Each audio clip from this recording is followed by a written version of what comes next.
wixii bashan salaadood oo laga dhigay yeena galab waliga ka galin salaada tuko dadkana ugu yeer ahalkaagana ugu yeer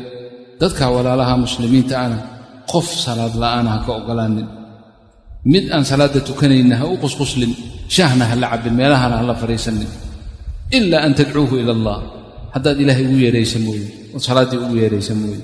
ama inaad iskala qosqosasho iskala farfariisato oo iskala sheekaysato waqtigu markuu salaadu soo gaarana aad adigu masaajidka aado hadhow markaad masaajid soo tukatana aad ku soo noqoto isagoo meeshii fadhiya oo meeshii sheekadii kala meesto dabaal baa tahay aan wanaagsanay wa illa waqad oo haddii dab u qabsado ninkaas sidaa ah miyad iska dhowran lahayd dabkii ugu weynaa buu ku jiraa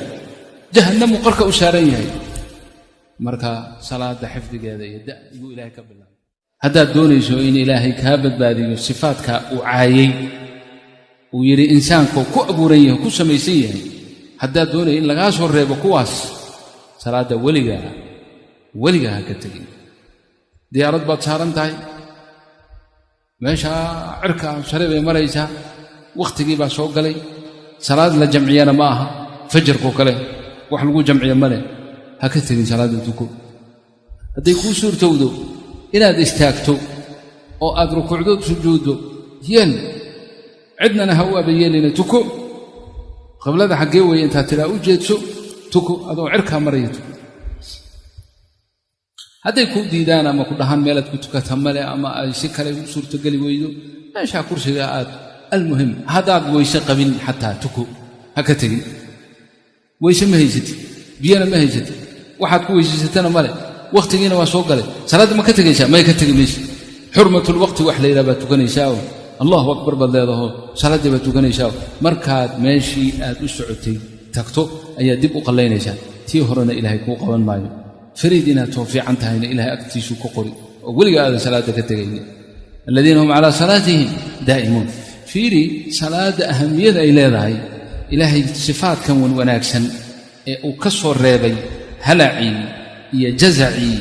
iyo kuwii xumxumaa iyo wixii sifaadkii xumaa ee bani aadam ku lahaa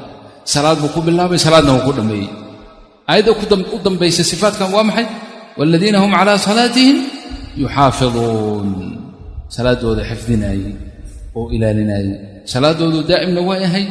waana ilaalinay salaadooda waligood kama tagaynin marka hadii ilaahay ku fududay oo wixii bashan salaadood oo laga dhigay yeena galab waliga ka galin salaada tuko dadkana ugu yeer ahalkaagana ugu yeer dadka walaalaha muslimiinta ana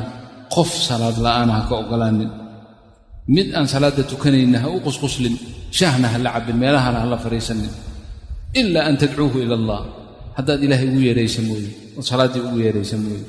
ama inaad iskala qosqosasho iskala farfariisato oo iskala sheekaysato waqtigu markuu salaadu soo gaarana aad adigu masaajidka aado hadhow markaad masaajid soo tukatana aad ku soo noqoto isagoo meeshii fadhiya oo meeshii sheekadii kala meesto dabaal baa tahay aan wanaagsanay wa illa waqad oo haddii dab u qabsado ninkaas sidaa ah miyad iska dhowran lahayd dabkii ugu weynaa buu ku jiraa jahannam qarka u saaran yahay marka salaada xifdigeeda iyo da'bu ilaahay ka bilaab alladina hum ala salatihim daa'imun والذين في أموالهم حق معلوم للسائل والمحروم وزكدي ويان كواجبتي هي صدقاتك كله أي لا إيمانيين ومنفقين بإله إليه